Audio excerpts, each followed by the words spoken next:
Na jutre bude ešte zimnejšie i premenljivo pohmarené. Rano bude suho so slunečnými intervalami, a potom pohmarenče so zdižďom z času na čas po poladnju i na večer.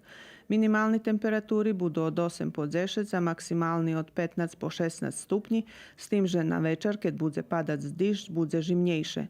Na stredu bude ešte zimnejšie so zdižďom, ktorý še bude premestať ku juhu Srbiji, a na severu še častočno vijašnji. Na horoch vyšších jak 1000 meteri bude padať zdižď so šnihom i šnih. Na štvrtok bude zimné ráno, mestami so slabým mrazom, a prezdeň premenljivo pohmarené so slunečnými intervalami i ričim zjavenjom dižđu na severu Srbiji.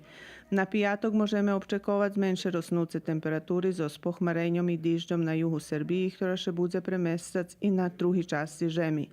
Temperatúra po koniec týždňa bude pod prosekom, a štrednja dňova nižšia jak 12 stupni, co hranica za počátok sezóny zohrívania.